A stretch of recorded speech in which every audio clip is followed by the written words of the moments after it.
Hello everyone. आप सभी का बहुत-बहुत स्वागत है। आज की क्लास में हम सभी देखेंगे प्रयोगवाद, नकेनवाद या प्रपद्यवाद, ठीक है? तो प्रयोगवाद से बनने वाले प्रश्नों को देखेंगे हम सभी। प्रतिदिन हम सभी 10 प्रश्न करते हैं और 10 प्रश्नों के साथ-साथ कंटेंट भी करते हैं, जिससे उन प्रश्नों के आस-पास जो भी प्रश्न बने परीक्षा में वो छूटे ना। और जो है मेरा ये पूरा विश्वास है कि जो भी प्रैक्टिस हम सभी लगाते हैं, इनमें से हूबहू प्रश्न आपको परीक्षा में देखने को मिलेंगे। मोस्ट इम्पोर्टेंट प्रश्नों को यहाँ सम्मिलित किया गया है, ऐसे प्रश्न जो परीक्षा में आने वाले हैं। तो ये क्लास देखना आप लोग मत भूलिए। बहुत कम समय में अधिक से अधिक प्रश्नों को और कंटेंट को रखने की पूरी कोशिश है। और जो है यदि आप टीजीटी पीजीटी यानी कि शिक्षक भर्ती की तैयारी अगर कर रहे हैं, चाहे वो यूपी टेट हो, चाहे टीजीटी पीजीटी हो या जीआईसी प्रयोक्ता परीक्षा हो, तो उन सभी के लिए बहुत ही इम्पोर्टेंट क्लास है। आइए हम सभी अधिक बात ना करते हुए अपने प्रश्नों पर देखते हैं। प्रश्न संख्या 1 है, सर्जना के क्षण किसकी कविता है? प्रश्न संख्या 1 है, सर्जना के क्षण किसकी कविता है? ऑप्शन ए है अज्ञेय, बी है मुक्तिबोध, सी है भगवती चरण वर्मा और डी है दिनकर। सर्जना के क्षण किसकी कविता है? प्रश्न संख्या ए। इसका करेक्ट ऑप्शन हो जाएगा अज्ञेय। क्या हो जाएगा? अज्ञेय। करेक्ट आंसर हमारा ए बनेगा, ठीक है? ए वाला आंसर हमारा सही हो जाएगा। थोड़ा सा देख लेते हैं हम सभी इसके विषय में। सर्जना के क्षण जो है अज्ञेय की कविता है, तो इसी बहाने हम थोड़ा सा अज्ञेय जी के विषय में और देख लेते हैं। अज्ञेय को प्रयोगात तथा नई कविता का शलाका पुरुष कहा जाता है। किसे कहा जाता है? अज्ञेय को। और इनकी अन्य चर्चित कविताएं हैं असाध्य वीणा, जो कि बहुत चर्चित है, कई बार परीक्षा में पूछी गई है, आगे भी पूछी जाती रहेगी। कलगी बाजरे की, सांप, नदी के दीप, हरी घास पर, क्षण भर, मोस्ट इंपॉर्टेंट, शब्द और सत्य, बहुत ही इंपॉर्टेंट है। इसमें जितने भी हैं सभी बहुत ही इंपॉर्टेंट है, इसीलिए मैंने यहाँ सम्मिलित किया है एक प्रकार से रिवीजन के लिए। प्रश्न संख्या 2 देखेंगे, संगीनों का साया किसका काव्य संग्रह है? प्रश्न संख्या 2, संगीनों का साया किसका काव्य संग्रह है? ऑप्शन ए है राहुल सांकृत्यायन, ऑप्शन बी है प्रभाकर माचवे, सी है अज्ञेय और डी है यशपाल। प्रश्न संख्या 2, प्रश्न संख्या 2 का करेक्ट आंसर हो जाएगा प्रभाकर माचवे, यानी कि बी वाला आंसर हमारा सही हो जाएगा। बी वाला आंसर क्या होगा? सही हो जाएगा। आगे देखेंगे हम सभी। प्रभाकर माचवे, काव्य संग्रह प्रभाकर माचवे बलवंत का है और ये तार सप्तक 1943 के कवि हैं। प्रश्न संख्या 3 देखेंगे। निम्न में से कौन सी शंभुनाथ सिंह द्वारा रचित कृति नहीं है? ऑप्शन ए है रूप रश्मि, ऑप्शन बी है तुम जानो या मैं जानूं, सी है देशांतर और डी है समय की शिला पर। प्रश्न प्रश्न संख्या 3 है। प्रश्न संख्या 3 और नहीं है पूछा है, तो रूप रश्मि है, तुम जानो या मैं जानूं। करेक्ट आंसर बी वाला ऑप्शन हो जाएगा। 3 का बी वाला हमारा सही हो जाएगा। अगले प्रश्न पर हम चलेंगे। प्रश्न संख्या 4 देखेंगे। जिस तरह हम बोलते हैं उस तरह तू लिख और उसके बाद भी हमसे बड़ा तू दिख। उपयुक्त पंक्तियों के रचनाकार हैं। जिस तरह हम बोलते हैं उस तरह तू दिख और उसके बाद भी हमसे बड़ा तू दिख। अ, यहाँ लिखे धूमिल केदारनाथ सिंह, गिरजा कुमार माथुर, भवानी प्रसाद मिश्र। प्रश्न संख्या 4 और 4 का करेक्ट आंसर हो जाएगा भवानी प्रसाद मिश्र। किसका है ये? भवानी प्रसाद मिश्र का है। अगले प्रश्न पर चलने से पहले थोड़ा सा हम सभी देख लेते हैं। गीत फरोश, चकित है दुख, गांधी पंचशती, बुनी हुई रस्सी, खुशबू के शिलालेख, परिवर्तन। अगला है जिए परिवर्तन जिए और त्रिकाल संध्या इत्यादि, ये सभी भवानी प्रसाद मिश्र के हैं। प्रश्न संख्या 5 देखेंगे। प्रयोगवाद हिंदी में बैठे ठाले का धंधा बनकर आया था। प्रयोक्ताओं के पास ना तो काव्य संबंधी कोई कौशल था और ना किसी प्रकार की कथनीय वस्तु थी। यह कथन इनमें से किसका है? प्रश्न संख्या 5 और इसका करेक्ट आंसर हो जाएगा। ऑप्शन हम सभी देख लेते हैं। नंद दुलारे वाजपेयी, डॉक्टर नगेंद्र, डॉक्टर रामविलास शर्मा और डी वाला ऑप्शन है डॉक्टर जगदीश गुप्त। ठीक है, तो प्रश्न संख्या 5 का अगर हम देखें तो 5 का करेक्ट आंसर हो जाएगा नंद दुलारे वाजपेयी, यानी कि पहला हमारा जो है क्या हो जाएगा? सही हो जाएगा। ठीक है, अगला प्रश्न देखेंगे हम सभी। प्रश्न संख्या 6 देखेंगे। प्रयोगवाद अपने आप में इष्ट नहीं है, वह साधन है। पुनः प्रश्नों को पढ़ूंगी। प्रयोगवाद अपने आप में इष्ट नहीं है, वह साधन है डैश डैश प्रयोग द्वारा कभी अपने सत्य को अधिक अच्छी तरह जान सकता है और अधिक अच्छी तरह अभिव्यक्त कर सकता है। वस्तु और शिल्प दोनों क्षेत्र में प्रयोग फलप्रद होता है। यह कथन किसका है?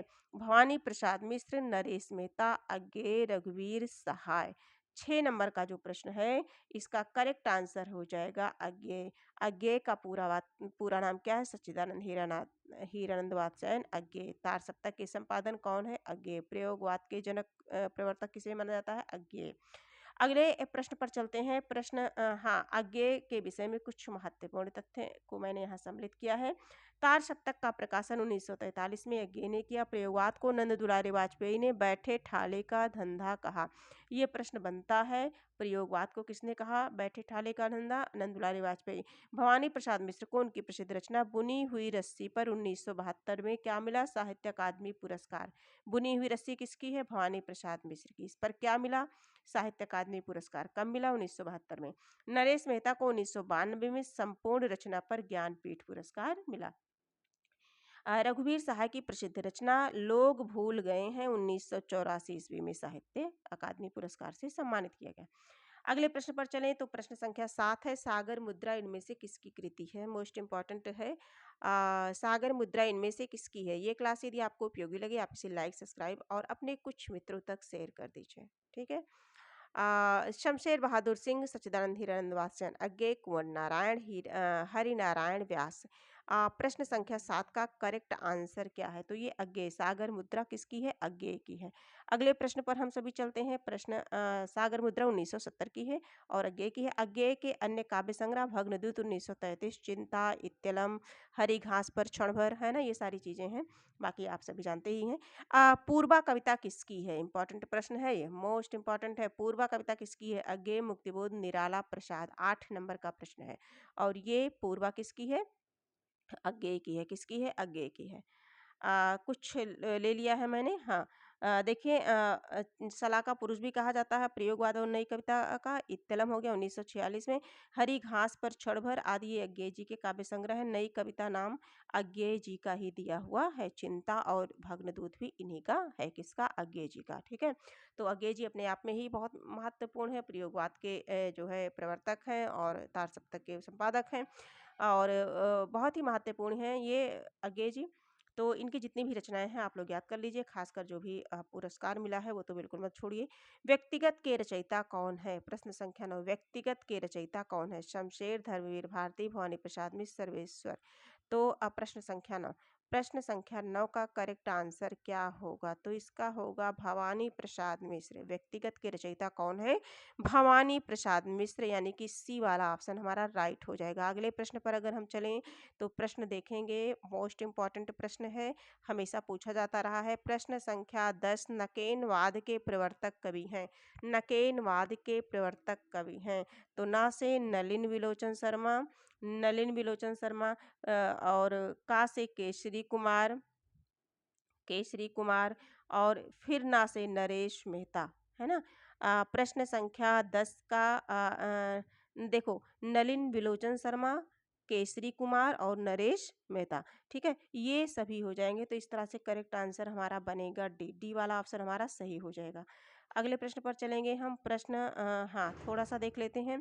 प्रपत्यवाद को नकेनवाद भी कहा जाता है। प्रपत्यवाद को नकेनवाद भी, क्योंकि इनमें बिहार के 3 कवि, ये तीनों कवि कहाँ के हैं? बिहार के हैं। नकेन यानी कि नलिन विलोचन शर्मा, कासे केसरी कुमार और नासे नरेश के नाम के प्रथम अक्षरों को आधार मान करके नकेन बना है। ठीक है, तो इस तरह से हम लोगों ने प्रश्नों को देखा। हमारा 10 नंबर हो गया प्रश्न का। प्रश्न संख्या 11 देख लेते हैं, क्योंकि इस पीडीएफ में 11 प्रश्नों को सम्मिलित किया गया है। 11 नंबर का जो प्रश्न है देख लेते हैं। प्रयोगवाद का प्रवर्तक माना जाता है मुक्तिबोध, नेमिचंद्र जैन, प्रभाकर माचवे और डी वाला ऑप्शन जहां तक है जो है अज्ञेय जी। तो प्रयोगवाद के प्रवर्तक कौन है? तो अज्ञेय जी हैं। सच्चिदानंद, हीरानंद, वात्स्यायन, अज्ञेय। ठीक है? इस तरह से टोटल आज की क्लास में हम लोगों ने 11 प्रश्न किया और जो भी भाई-बहन मित्र साथी हमारे देख रहे हैं हमारी ये क्लास, तो वो जो है 11 में उनके कितने प्रश्न सही होते हैं, 7 या 8 या 10 या 11 में 11 बहुत अच्छी बात है। तो कमेंट के माध्यम से अपने स्कोर ज़रूर बताएँ, है ना? इससे हमारा जो है आत्मविश्वास बढ़ता है, हमारा मनोबल बढ़ता है और हम आंतरिक रूप से प्रेरित होते हैं पीडीएफ बनाने के लिए, क्योंकि समझते हैं समय का बहुत अभाव है और उसमें जो है पीडीएफ बनाना, फिर प्रश्नों को पहले छाँटना, फिर उन्हें सही गलत अच्छे से देखना, फिर मूल कंटेंट के माध्यम से कि कहाँ क्या है, मूल पुस्तक के माध्यम से, फिर उन्हें पीडीएफ का रूप देना, पीडीएफ के बाद फिर उन्हें थोड़ा-सा ये सारी चीज़ें करना, डेकोरेट वगैरह जो भी है थोड़ा बहुत हाइलाइट करना और उसके बाद फिर क्लास बनाना, क्लास बना के अपलोड करना। तो ये सारी प्रक्रिया बहुत लंबी हो जाती है और इसमें यदि आप लाइक करते हैं, सब्सक्राइब करते हैं और अगर कमेंट करते हैं तो बहुत आंतरिक रूप से खुशी मिलती है और मन लगता है। ठीक है? तो इतनी एक रिक्वेस्ट है आप लोगों से कि उपयोगी तो है ये 100% और इसमें से परीक्षा में प्रश्न बनेंगे, चाहे वो यूपी टेट हो, चाहे टीजीटी, पीजीटी हो, चाहे जीआईसी हो, तो प्रश्न आपको देखने को हूबहू प्रश्न मिलेंगे। तो ये क्लास देखना मत भूलिए, लाइक, सब्सक्राइब और कमेंट कर लीजिए, कमेंट ज़रूर कीजिएगा और हाँ, शेयर कर दीजिएगा, शेयर करना मत भूलिएगा।